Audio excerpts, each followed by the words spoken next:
Hey, Shalom! Welcome back. We are continuing our directed Hebrew immersion in the book of Qoheleth. That's Ecclesiastes.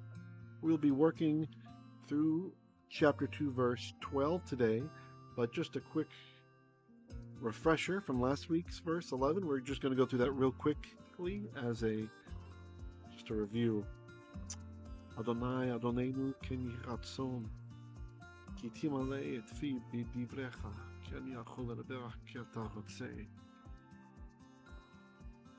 All right, so here we are. Verse 11. Now this will be a bit faster. If you need it slower, you can either slow it down or check out last week's lesson. Ufanithi ani.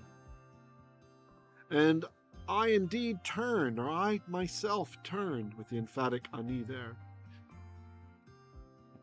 I faced kol ma'asai, towards all of my works. She'atsu. So I should have said ufanitu ani bechol ma'asai she'atsu, which had made yadai, my hands. And towards the amal, towards the work. She'amaltu, which I had labored, or towards the toil which I had toiled, towards the labor which I had toiled at. Let me just see where that alarm's coming from. Sorry.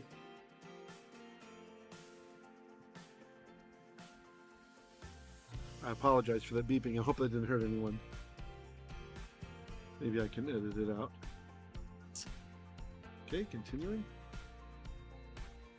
La'asot, to do or to make. Vehine, and behold, hakol, all of it was hevel, a vapor. Re'ot, ruach, and a longing of wind. Traditionally a chasing of the wind. Ve'ein yitron, and there was no advantage, no profit. The idea is to it, tachat hashamesh, underneath the shemesh, underneath the sun. Okay, so that was just a review of last week's. If you want to see the details of those, well, there's the notes on the screen, but you can check out last week's video. And I do recommend you listen multiple times or watch multiple times. It's really, really good to repeat stuff you do in biblical Hebrew when you're studying biblical Hebrew. And they're verses anyway, so it's Holy Scripture we're studying. Okay.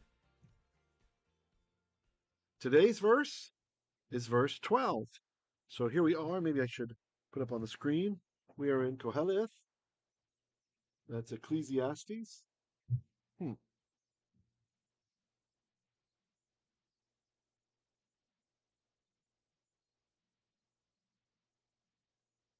Chapter 2, verse 12.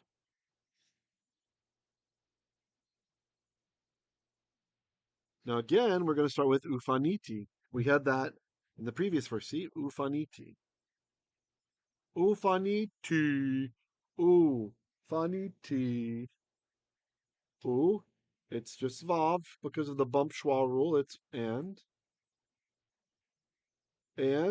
or then, or so. Faniti. The T at the end is I.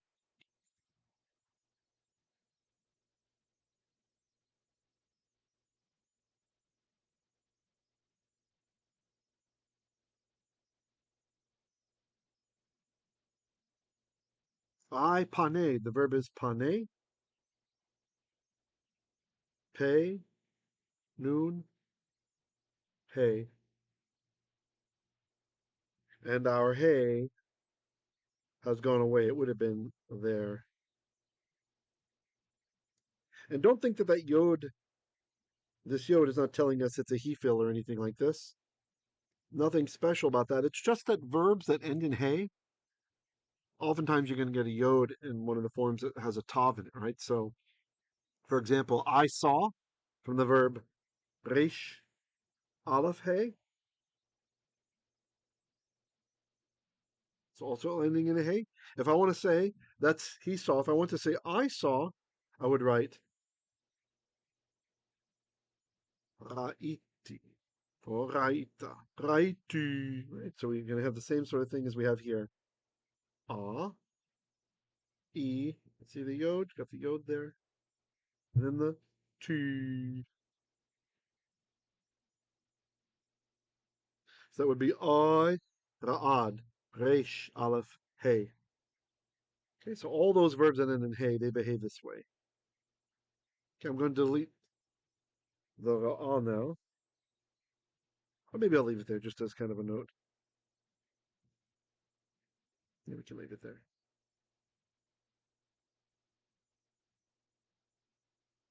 It's an example of a lamed hey verb conjugation. Lamed hey. Meaning that last letter, the hey position, I mean the lamed position, has a hey in it. Okay. In case you're wondering how the index works, the model is the word pa'al, which means do. It's a synonym for asa, do. And the first position, that's a pay. Second position, that's an ayin. And the third position, that's a lamed. So each of these letters is an index into the verb, right? So when we talk about a lamed hey verb, that means in the lamed position or in the third position, there is the letter hey. So for example, ra'ah, right? Resh aleph hey. Pana or pane, pe, nun, hey. And that hey has gone away. So fanitu, ufanitu. So I turned and I turned. Ani, again we have that emphatic pronoun. Emphatic, it's emphatic. Why is it emphatic? Well, because we already have I, right? We've got I right there. Right there. That's I. And now we have another I here. So ufaniti, ani means and I turned, I turned. Okay? So I indeed turned, I myself turned. Lirot. The lamed is our inseparable preposition lamed, to. And we have an infinitive construct, raot. This is from the verb that I gave an example of before, just right over here. Resh, aleph, hey. And the hey's gone away. So when you have a verb that ends in a hey, when you have a lamed hey verb, so there's a hey in the lamed position,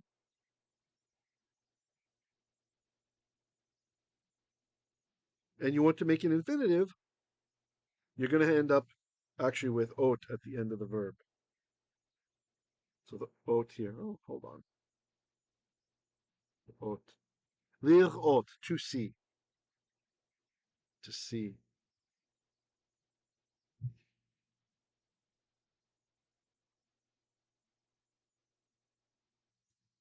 Ufani tu ani lirot. So I myself turned. So I myself turned. I'd probably say so here instead of and now. So I myself turned to see. Chokhmah, wisdom. Ve and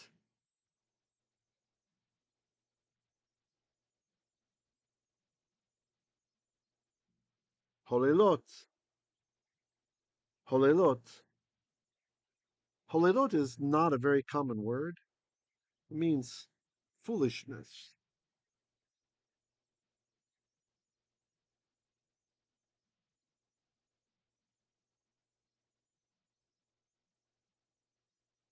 Holelot.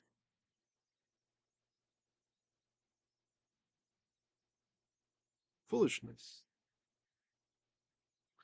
V'sichlut,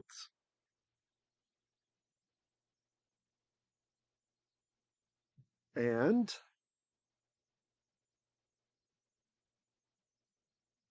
sichlut, folly.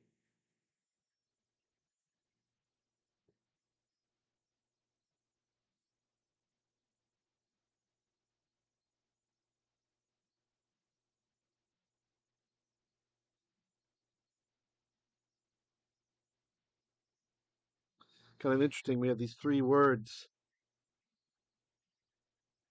chokma, wisdom, v'holelot, and foolishness, v'sichlut, and folly.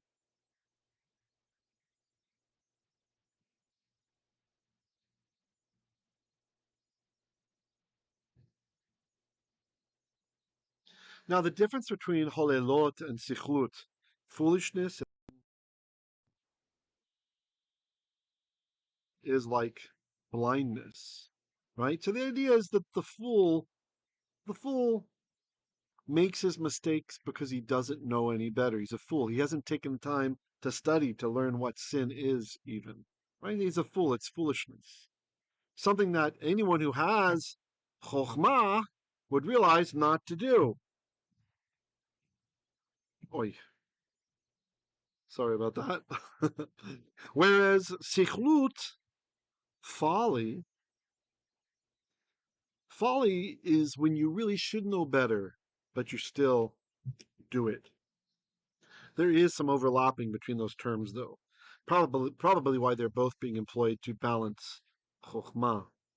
It almost feels to me like holelot v'sichlut could be some kind of hendiadys, like foolish actions or something like this.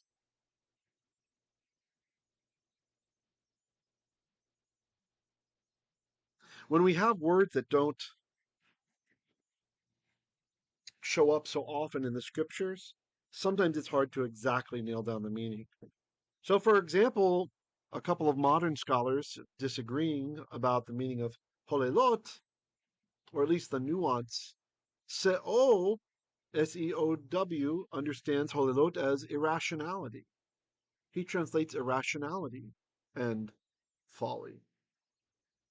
Whereas Rabbi Mordecai Fox translates it as madness and folly. Holelot is madness. So, wisdom and madness and folly. Rabbi Fox writes, as verse 13 will show, Qoheleth is now assessing two things only: wisdom and folly. Quote, madness and folly, unquote, is a single concept, i.e., foolish madness. So that's kind of what I was getting at about it being a hendiadys, feeling like a hendiadys to me. So he's understanding it as foolish madness, as opposed to intelligent madness, or like well-informed madness, I should say. Okay, let's continue.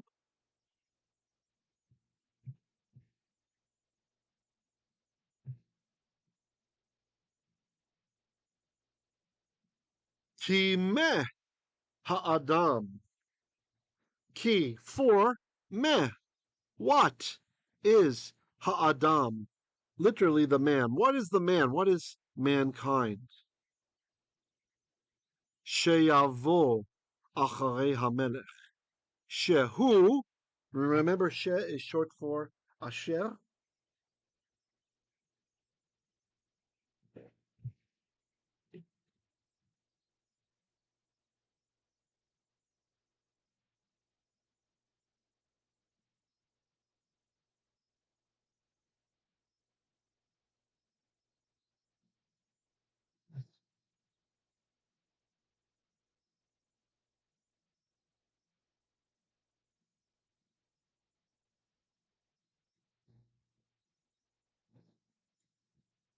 Asher, who or which, the relative pronoun.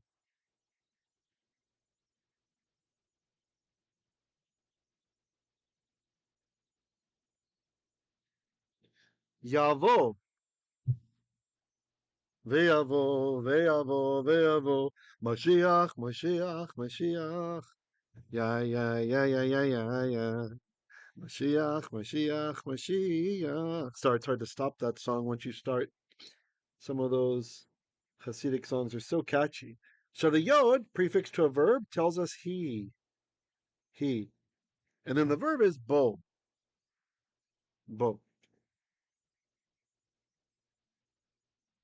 To come or arrive.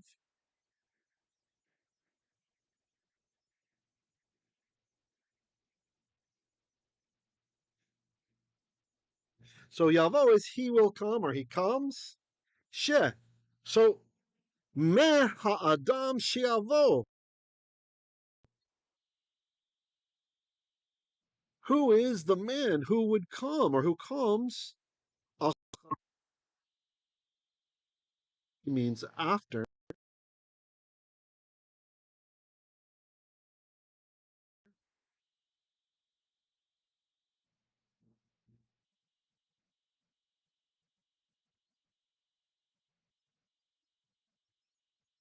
The melech.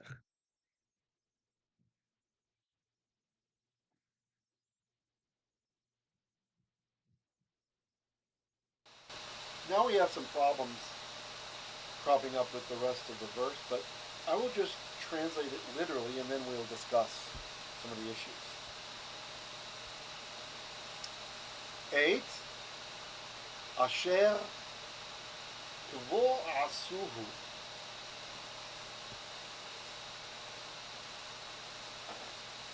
8.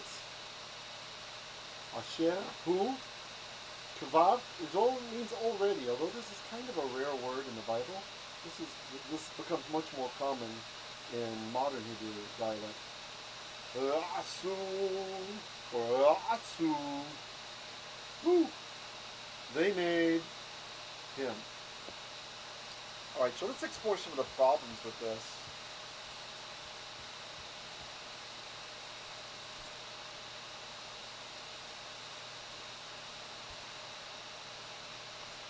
Rabbi Fox says it's almost unintelligible. We should probably change the vocalization from acharei hamelech, that's this part here, acharei hamelech, to acharai, that's after me. Hamolech, so he's suggesting acharai. Let me write it and then we can see it a bit better.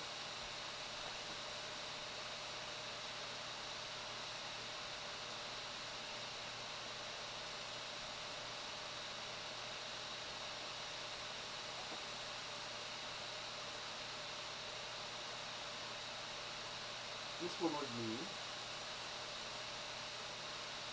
after me.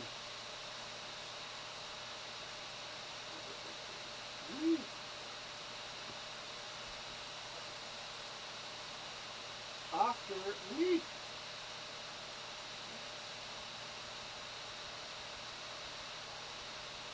This is Rabbi Fox's recommendation in his GPS commentary on Qoheleth. And then instead of Hamelech, he recommends Ha. We still have our Ha.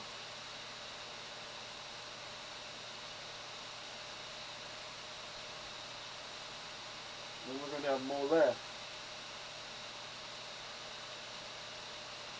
You notice no changes to the consonantal text. It's quite normal to do.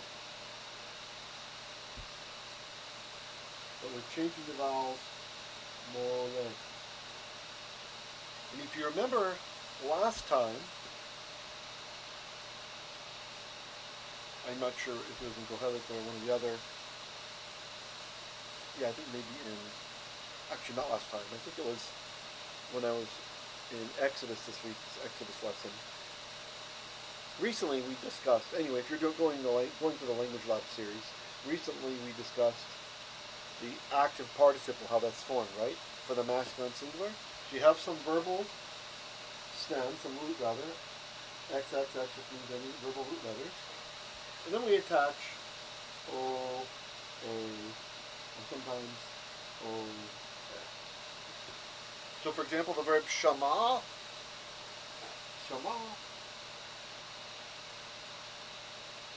which is safeguard or protect, keep. And we put the vowels, sometimes with a full bubble, shomer or shomer. This is a watchman, right? Or one who is watching, right? Is watching. So that's an active participle.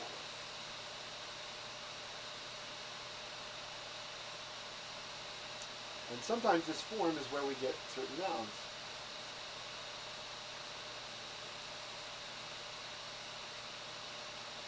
Like a shomer is a watchman, one who shamars. The very famous psalm, Kine lo yalum velo yishan, shomer Yisrael. Behold, he doesn't slumber, he doesn't sleep. Shomer Yisrael, the watchman of Israel, one who watches over. So,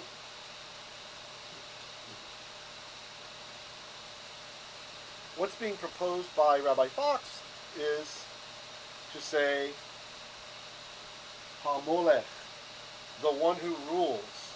Right? Now remember, participles do not express time. You have to infer the time. So if we say, me ha-adam, who is the man, sheyavo, who will come, acharai, after me, ha-molech, who will rule. Literally, who will succeed me, and who is to rule over, etc. So Rabbi Fox writes that Qoheleth wonders what kind of man will succeed him and have control of his earnings. Succeed from me. As, quote, rule means here. Like, who will rule after me? Ha-molech. Melech is from the verb malach. Melech is a king. He's one who molech, who rules. Those of you who are familiar with the work of Dr. Michael Heiser, he makes a similar claim that in the book of Bereshit, we are to be imagers of God. And he does the same kind of trick there with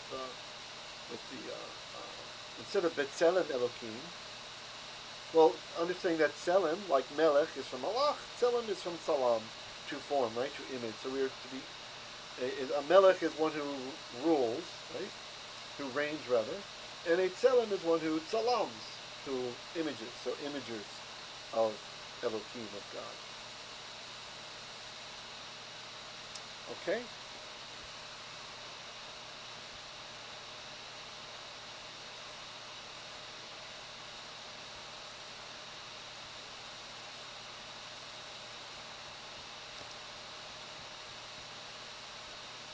Now, Seow also comments on this issue. He says, who is the person? Meha Adam. Literally, what is the person? Although Septuagint properly tis anthropos in Greek.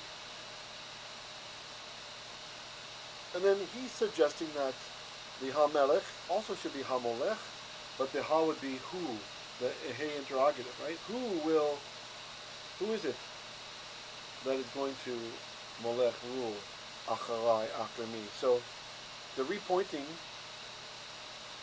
is similar to that of Fox, and he also suggests that there's a problem not only in the way this is pointed, but the sudden shift in style seems jarring or awkward. The author, Seow writes, who has been using an autobiographical style, suddenly refers to himself objectively as, quote, the king, unquote. And the relation of this phrase to the next, it is easier to repoint achari to read acharai. Thus this line is similar to verse 18. La Adam Sheyichye acharai, to the one who will come after me.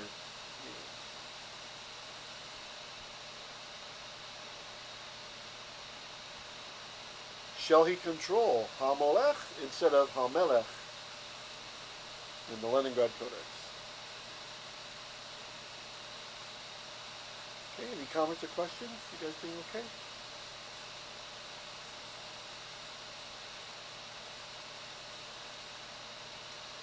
Saul makes another interesting point. The fact that we have an et here is kind of interesting. Because usually malach, you rule over something, right? Or we see mashal be, to reign over something is malach, al and mashal be, to rule over something. But here it's et. So Seow thinks that this indicates that, in this case, malach means not just to be king, reign, intransitive, but to control, transitive. So who is the man who will control? What will he control? I'll share that which kavah already ra'asuhu they have made, or that which has already been achieved. So the asu, they made, or they achieved, from asa, ayin sin hey, another lamed hey verb, the hey went away.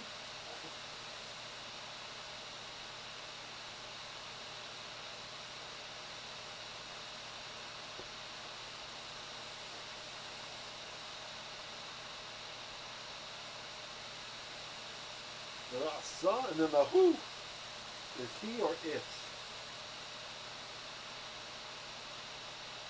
This one being a rather obvious shortcut for who.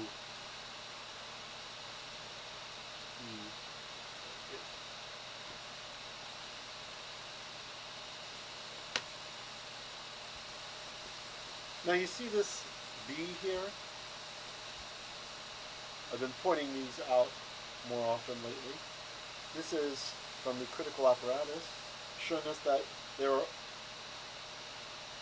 other versions of manuscripts have something slightly different than the asuhu.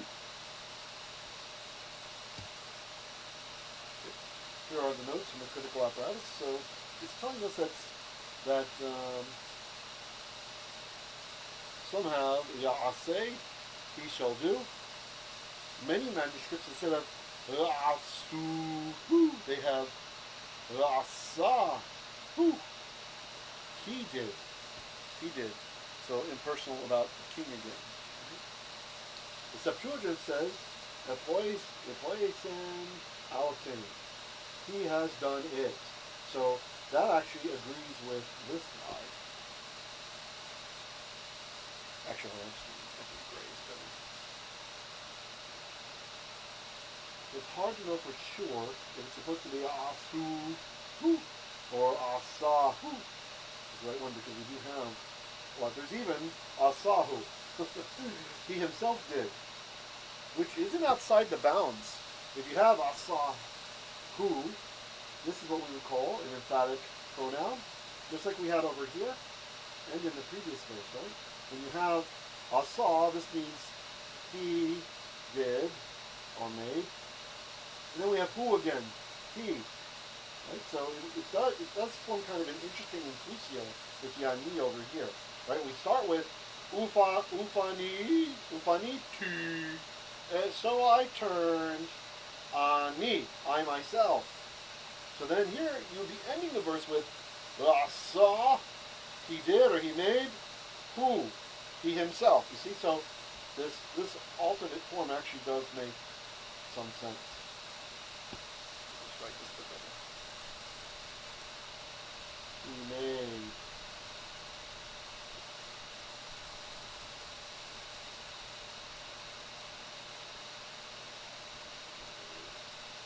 So in this case, probably a bit garbled what we have here in the Leningrad Codex. So we might want to go with one of the other Masoretic manuscripts or look to the Septuagint for this to say this. Epoisen auten. Now again, that matches with asahu. He did it already. Okay, any comments or questions? Hope you guys enjoyed it. Let me just turn off my banner here. This might be, make sure you can see all the notes on the block. Oh no, I'm not blocking anything, it's fine. Yeah, good enough. Please consider becoming a patron. This is how we keep being able to make these videos, from generous supporters like you, especially if you're getting some use out of these lessons, doing hours every week. I really would appreciate if you could help us out so that we can survive and keep making more lessons. Okay, until next time, hope you guys have a great and truly excellent day. Shalom, shalom.